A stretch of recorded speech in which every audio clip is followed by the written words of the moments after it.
This is a laboratory, and that somehow feels unnatural for a chef. Yeah, well, I thought that for many years, that you know, I'm a craftsman, I'm an artisan, I work with my hands, and then you find out that everything is about science, basically.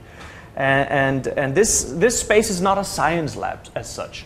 It's controlled and run by chefs. We're here for deliciousness, not for the science of it, but to create better deliciousness, we need to understand the science of it.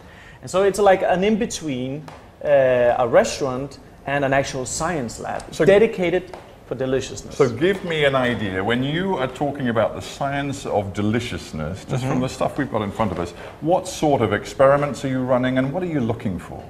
Well, so one of the things that we've had great success with, or the guys here have had great success with, is actually fermentations.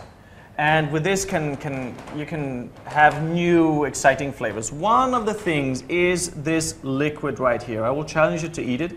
It is only aged 6 months, and there's been this green mold on it, and in Japan. So this is an extract of mold, is it? Well, this is a mold that has been inoculated with grains, and then with time it kind of breaks down and creates a solid and a liquid. And this is the liquid, which in Japan, when they do it with soybeans, is something like a soy sauce. Right. But this is done with dried yellow peas.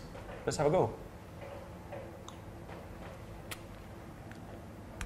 That's a very strong flavor. Yeah. You mentioned soy sauce, highly savory, a little salty. Yeah, salinity, but there's sweetness. It's mouth-richening, it's deep, it's delicious. Round, it's delicious. But a cynic would say, why not just go to the supermarket and buy a bottle of Japanese-made soy sauce?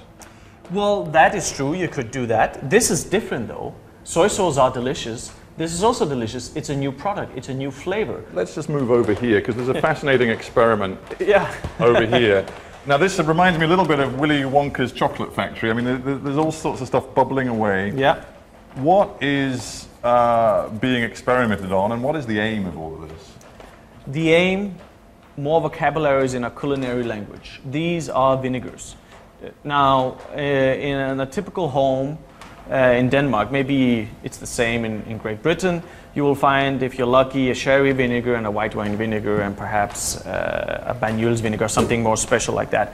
Here, we're experimenting what is possible with vegetable juices, with pieces of wood. How can we extract delicious new flavors so that you have more vocabularies in your culinary language? And what we're experimenting right now is, for instance, juniper wood. We're actually trying to do vinegar by extracting flavor out of the wood in itself, which there is a lot of flavor in. Plus, we're doing it with celery and with beets. This might have application in your restaurant over the road. You might eventually find that you can serve a whole new range of vinegars. Yeah, and you can and believe it or not, just the few drops of vinegar into a sauce can create a new flavor.